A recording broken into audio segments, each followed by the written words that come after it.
So everybody's been talking about, should you upgrade to the new 20 series to get ray tracing? And today I'm going to talk to you about my thoughts and of course some of the information and some of the facts out there that are really discouraging, and also just some things to keep in mind, especially when we go through this video, to know that, yes, this graphics card will probably not be as good as it, but it will be a better value. So let's talk about a few things. Number one, this price on this graphics card, Nvidia really was sneaky about their pricing.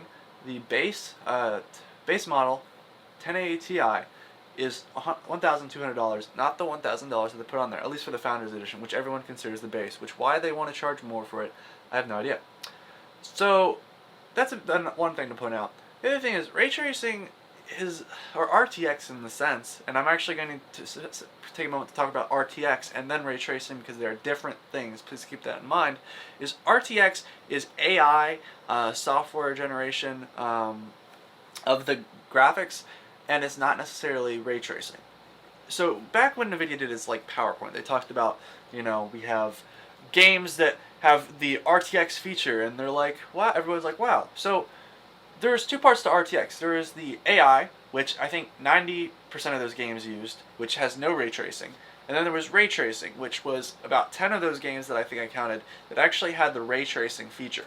So if you wanted to get a graphics card just for those 10 games, I mean, okay, you could still play other games, fine. But the 10 games that you're talking about, is that really worth the upgrade? Especially because these cards, especially now that they're doing 100% ray tracing, are not going to be able to do 144 hertz 4K gaming at all. Just because you can't push that and do ray tracing. Meanwhile, yes, you could turn it off and possibly get better FPS and maybe push up that round, possibly, but it really does depend on what we're seeing when the cards come out, which I'm not going to make any assumptions there, but I really do feel like if you're going to do ray tracing, you're not going to be able to get that. And also the RTX feature, the AI feature, I doubt it will actually be able to keep it at 144 hertz at 4K. Which, the reason why I keep bringing this up is because everyone was really hoping that this new series would support that nice high resolution 4K 144 hertz without a problem. We were all really hyped to see finally a graphics card that can run those monitors at that speed, so we all can really enjoy that. And now that we're kind of seeing these cards come out, they're really just pushing a feature that's not really relevant. For example, AMD actually had a similar feature that they had. It didn't go as well, but they actually had it released like 3 years ago. I forget the name of it, but it was a feature similar to ray tracing that did that their graphics card supported, and it really wasn't popular. Now Nvidia is coming through and making it this big deal. And if if AMD did it and it wasn't that popular, and they advertised it pretty well, I don't see a reason why Nvidia will do it and it will be popular. Well, obviously Nvidia is a different company, and I would say that they have a good chance to make it popular. But also keep in mind something very important here. So when DirectX came out, we had a couple of different things happen. Number one, we had these new cards that supported it, but they really didn't run it well. There were these cards that supported it, and then the people started developing for the cards and the DirectX and all that stuff. And then we had another generation of cards that actually really support it and really did a good job. The first gen really was mediocre, and it really wasn't a good job in actually playing those games to their best potential. Now, obviously, if you're going to get something in the middle between trying to bridge a gap, it's not going to be the best performance. If you're trying to bridge something between without RTX or without ray tracing into something that will be you're trying to thinking of making it like the next big thing, it's difficult. Now, don't get me wrong, ray tracing looks good, but it is a very difficult task in a GPU to handle. Even with the amount of cores and everything on there, you're still not going to get that much performance, especially if you're doing, RTX ray tracing and you're trying to play games. As I said, you're not going to be getting anywhere close to the frame rates you're looking for.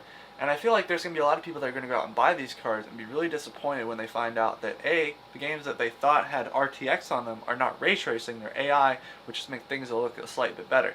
Let's be honest, I saw PUBG on the list. Look at me straight in the eye again and tell me, PUBG will not be able to support ray tracing. That game is already so broken that I would be completely amazed if they had ray tracing in there. Now, the other thing is, I know that game has the AI in it, and I know that's what a lot of people have been discussing. And I mean, there's a lot of things you can do with that, the AI graphics generation, things like that. I'm not complaining. I think that's a good place to move towards. But I think the ray tracing really just ruined a lot of people's, hopes, I guess. We were all expecting that really high frame rate, and now we're just throwing something in that lowers it again.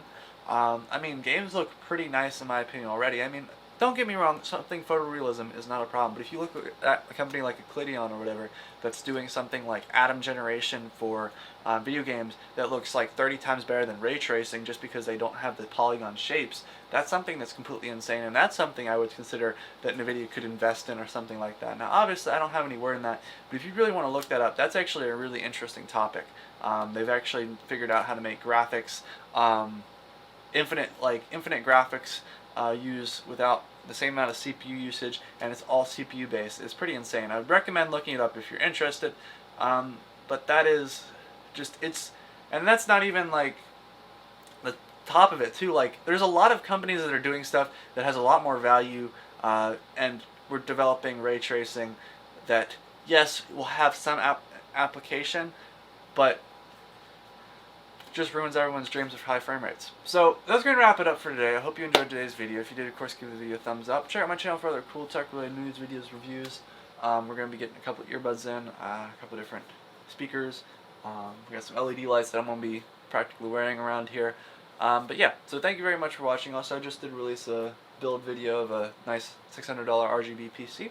And as always, thank you very much for watching. Goodbye.